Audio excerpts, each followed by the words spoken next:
Breaking news Kotturu police station కు బయలుదేరినటువంటి Duvvada Srinivas missing కావడం శ్రీకాకుళం జిల్లాలో తీవ్ర కలకలం రేపుతోంది. కారణాలు ఏముంటాయి సార్ అతని మీద కేసులు పెట్టడానికి? ఇవి జస్ట్ పెద్ద ప్లానింగే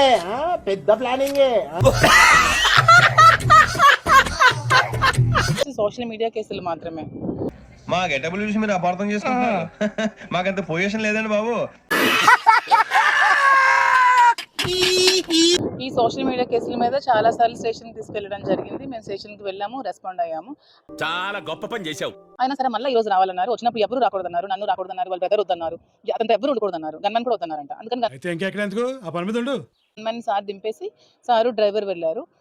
కాసేపటికి ఫోన్ స్విచ్ ఆఫ్ వస్తుంది. ఏమడిగితే రెస్పాండ్ అవ్వట్లేదు. ఇంతమంది పోలీసులు బందోబస్తు ఎందుకు తెలియదు. నన్ను అసలు బయటకు వెళ్ళట్లేదు. కనీసం పర్సనల్ బాక్స్ కూడా వెళ్ళట్లేదు. అక్కడ కూడా చాలా మంది 150 మంది పోలీసులు పెట్టారు కొత్తూరు పోలీస్ స్టేషన్లో. అది కూడా ఎందుకో తెలియట్లేదు.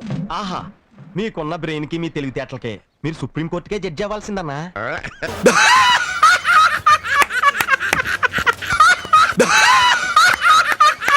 అసలు ఏం జరుగుతుందో కూడా అర్థం కావట్లేదు. ఒక సోషల్ మీడియా కేసు మీద ఇంత సినిమా ఎందుకు చేస్తున్నారో అర్థం కావట్లేదు.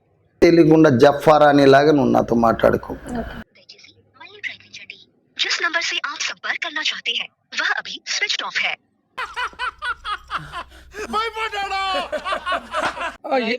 డ్రైవర్ నెంబర్ కి ఒకసారి చేయండి మేడం. నంబర్ ప్రస్తుతం స్విచ్ ఆఫ్ చేయబడింది. మేడం అసలు ఎన్ని గంటలకు బయలుదేరారు? ఎక్కడి నుంచి రూట్ ఏమైనా చెప్పారా వాళ్ళు? ఈ రూట్ లోనే మీరు రండి అనే కొత్తూరు పోలీస్ స్టేషన్. లేదు సార్, పొద్దున 10 గంటలకి 11 గంటలకి రమ్మని చెప్పారు. 12 లోపు రమ్మని చెప్పారు. 12 గంటలకి సార్ 11 గంటలకు బయలుదేరడం జరిగింది సార్. సార్ డ్రైవర్తో ఆ మధ్యలో సార్కి ఫోన్ ఏమైనా వచ్చినట్టున్నాడు. అప్పుడు నాకు గన్మన్ చెప్పాడు సార్కి ఒకలే రమ్మన్నారంట అని. అంతే గన్మన్ కూడా డ్రాప్ అయిపోయారంట, పిఏ కూడా డ్రాప్ అయిపోయారంట. ఓన్లీ సార్కి డ్రైవర్ మాత్రమే రమ్మన్నారంట లాయర్కి. సో లాయర్ ముందు వెళ్ళారు, సార్ వెనక వెహికల్లో ఉన్నారు. తర్వాత కాసేపటి నుంచి ఫోన్ స్విచ్ చేస్తాను. అసలు ఏం జరిగిందంటే ఆపవే నీ నంగనాచ నాటకాలు.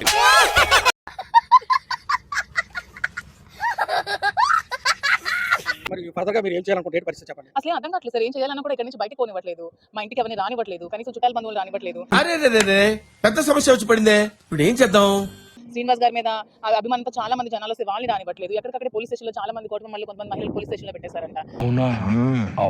చాలా దగ్గరలో నిర్బంధించారంట, హౌస్ అరెస్టులు చేశారంట. ఎక్కడికక్కడ జనాలు బ్లాక్ చేస్తున్నారు, వెహికల్స్ బ్లాక్ చేస్తున్నారు. అసలు ఏం జరుగుతుందో అర్థం కాని పరిస్థితిలో ఉన్నాం మేమంతా. ఏమీ తెలియకుండా జఫార్ అనేలాగా నువ్వు నాతో మాట్లాడుకో. అంటే దీని వెనక ఎవరైనా పెద్దలు హస్తం ఉన్నదని మీరు ఏమైనా అనుమానిస్తున్నారు? అంటే అందరికీ తెలిసింది ఎవరి హస్తం ఉంటుందో, జగమెరిగిన సత్యం. మరి చేది నమ్మ బతుకు బురదలో పంది బతుకుతుంది, నువ్వు బతుకుతున్నావు ఎందుకురా? ఎదవన్నారు ఎదవ. ఈ రోజు కాదు, మొన్న స్టేషన్కి వెళ్ళేటప్పుడు పార్టీ పెద్దలందరూ ఫోన్ చేయడం జరిగింది, సార్తో మాట్లాడడం జరిగింది. సార్ అండగా నిలుస్తామని పార్టీ పెద్దలు కూడా మాట్లాడడం జరిగింది. వాళ్ళు బాగానే సపోర్ట్ చేశారు. ఈ రోజు ఇంకా ఇన్ఫర్మేషన్ కూడా పార్టీ పెద్దలకి వెళ్ళిందో లేదో కూడా తెలియదు. అసలు మిమ్మల్ని కూడా బయటకు వెళ్ళవట్లేదా పోలీసులు? అసలు వెళ్ళవట్లేదు. బ్యాంక్ పని ఉందంటే బ్యాంక్ పని కూడా వెళ్ళవట్లేదు. ఏం ఫీల్ ఉన్నది మామయ్య?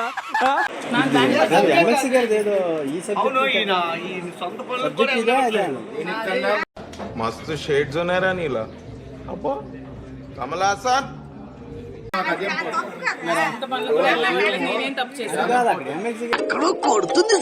అబే కొట్టే బలం లేదు నేతాజీ.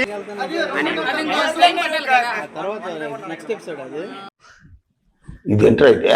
అరే నీ అబ్బా,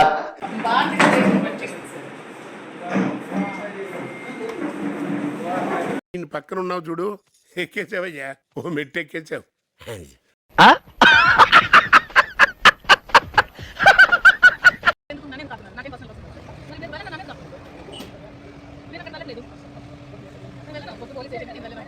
చెప్పు తెగుదే ఏదైనా మాట్లాడే